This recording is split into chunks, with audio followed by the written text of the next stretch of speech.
devant la télé, c'est la caméra café.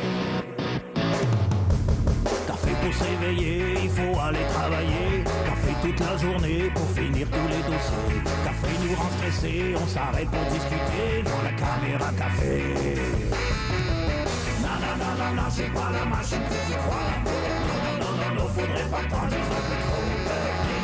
Né, qui sait si t'es pas surveillé par la caméra café.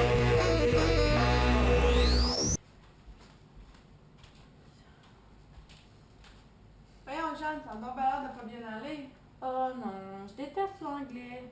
J'aurais tellement aimé ça en avoir plus tôt quand j'étais jeune. Si j'en aurais eu en première année du primaire, je serais tellement moins mauvaise en anglais aujourd'hui. Non mais, t'es pas d'accord avec les journaux, toi? On dit que les enfants sont de vraies éponges. Moi, je suis d'accord. Certains chercheurs disent même que l'âge parfait pour apprendre l'anglais serait de moins de 12 ans. Non mais t'imagines? Moi, en fait, quand j'étais jeune, je retenais tout. Savais-tu que dans la société, 40% des jeunes finissent l'école sans leur diplôme d'études secondaires?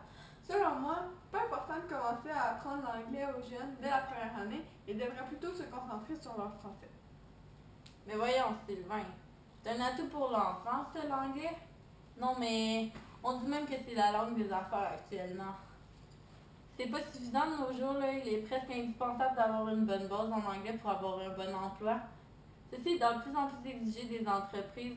Dans une année prochaine, probablement que ça va même devenir essentiel. Moi, je tiens à ce que mon enfant ait ces connaissances-là. Comme les maths fortes, Sylvain. Si tu les as pas dans la vie, peut-être que tu pourras pas faire ce que tu veux. Non, mais t'exagères, là. Tu peux l'apprendre plus tard, l'anglais. Bien sûr, mais je continue de croire que ça va être bénéfique pour nos enfants. Ouais, on s'en reparlera. Moi, je dois y aller. Bye! Bye.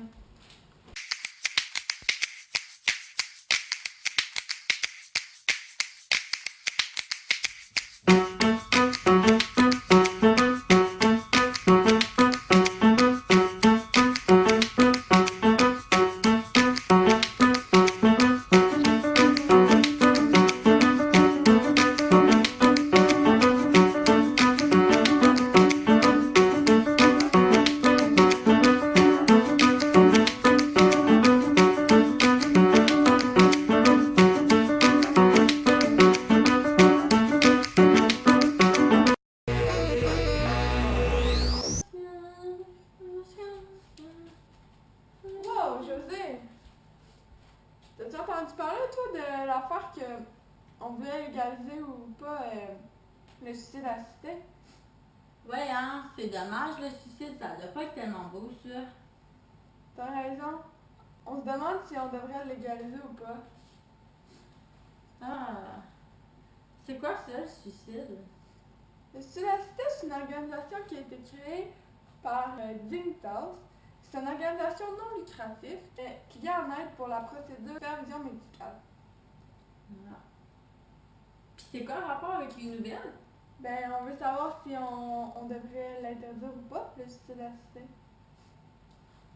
Hein? Mais je crois qu'il y a beaucoup d'avis là-dessus. Oui, d'ailleurs, j'ai trouvé sur Internet que 11,4% des suicides par 1000 habitants. Est-ce qu'on devrait l'interdire ou pas, tu crois? J'ai lu sur Internet que on ne laisse pas souffrir les animaux. Pourquoi on laisserait souffrir un humain? D'ailleurs, on connaît tous la mort un jour, fait qu'on peut rien y faire. De plus, ça pourrait soulager les douleurs, une piqûre, puis après ça, tu meurs. Par contre, les médecins, quand ils piqueraient, ils seraient un peu comme des assassins, ce qui ferait pas vraiment une bonne réputation pour les médecins. D'ailleurs, les hôpitaux sont de plus en plus développés, donc ils ont tous les outils nécessaires pour pouvoir aider les autres. Plusieurs personnes qui essayent de vouloir avoir un vaccin pour le suicide assisté changent d'idée lorsqu'ils peuvent avoir les soins dus, parce qu'ils peuvent vivre. En fait, ça serait pas toujours contrôlable, puisque on ne sait pas si c'est quelqu'un qui les a obligés à dire qu'ils voulaient mourir, ou s'ils font ça pour quelqu'un d'autre. Ils doivent le faire par eux-mêmes, donc ça serait pas contrôlable. Finalement, si on modifierait la loi, les personnes seraient vraiment heureuses, tandis que d'autres mettraient leur vie en péril puisqu'il y aurait de la peine parce que leur famille serait morte. Oui, t'en avais des choses à dire. C'est ça, José, t'as rien compris. Sylvain est là. encore. Sylvain est là. Sylvain!